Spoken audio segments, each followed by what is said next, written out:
Assalomu alaykum limon ko'chati ishqibozlari. Mana Xudo xolasa limonlarimizni sotib oldik, qayta ekinlarimizni ekib oldik. Endi sizlarga foydali tavsiyalarni chiqarishni boshlaymiz.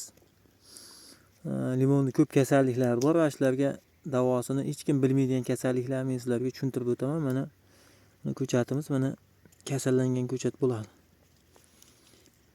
Yelim tushgan, mana shu kasallik nomi yelim deyiladi. Mana bunday aylanib, atrofini aylantirib qo'ygan bu kasallik, mana ko'rishinglar mumkin. Bunday aylanib bo'lgan. Bu aylanib bo'lgan bo'lsa, davosi yo'q buni. Mana shu yerdan kesib tashlash kerak. Mana shu yerdan kesib tashlash kerak buni. Agar mabodo bitta tomoniga mana bunaqa joyga tushgan bo'lsa, mana shuni endi buni ekmaganmiz biz, kasallanganligi uchun ekmaganmiz, tashlab yuborilgan limonlar mana. Hozir qurib mana sekin quritishni boshlagan mana shu haqini. Bu eksangiz ham foydasi yo'q. Buni ko'pchilik davosini bilmaydi. Ishonmasalaring, mana shunaqa o'simliklar dorixonasiga borib, dorisini so'rasalar ham bilmaydi mana shu kasallikni. Buni biz davosini topganmiz, xudo xolasa. Mana shu kasallikni davosi topilgan. Dadam bu yoqda ishlayapti.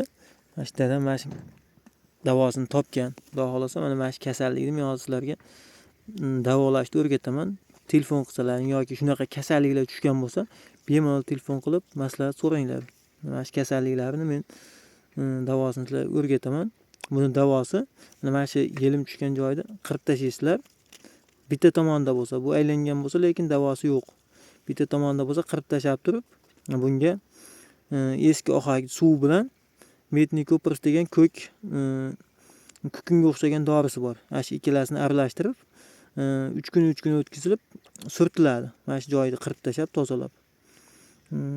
Shunaqa qilib 3 marta surtilsa, mana shu kasalligini ham Xudo xolasa davolanib ketadi mana shu kasallik. Lekin aylanib qolgan bo'lsa, kesib tashlash kerak buni. Tanani aylangan bo'lsa. Bitta tomonini mana shunaqa o'ragan bo'lsa, lekin buni davolasa bo'ladi. Agar kimlardir shunaqa kasalliklar tushgan bo'lsa, menga aloqaga chiqinglar yoki dadamga. Shunaqa kasalliklar davosini, qanaqadir limonning kasalligi bo'lsa, hamma kasalligida Xudo xolasa davosini bilamiz. Bemalol aloqaga chiqib telefon qilib maslahat so'rashinglar mumkin. Xudo xolasa maslahatlar berib boramiz. Endi limonlar sotib oldik. Endi ko'proq mana limonning kasalligi, qanaqa oziqlantiradi, shunaqalar to'g'risida ko'proq video chiqaramiz. Endi Xudo xolasa kuzga tayyor bo'ladi mana shu limonlarni, 3 yashar limonlarimiz. Mana shu kuzga 3 yashar bo'lib, kuzda holatini ko'rasizlar. Juda ham chiroyli holatda bo'lib, Xudo xolasa 10 tasi bitta damas to'ldiradigan holatga keladi. Shoxli, hozirdan ham shoxli, mana hammasi shoxli. Kichkina bo'lsa ham shoxli, chiroyli limonlar.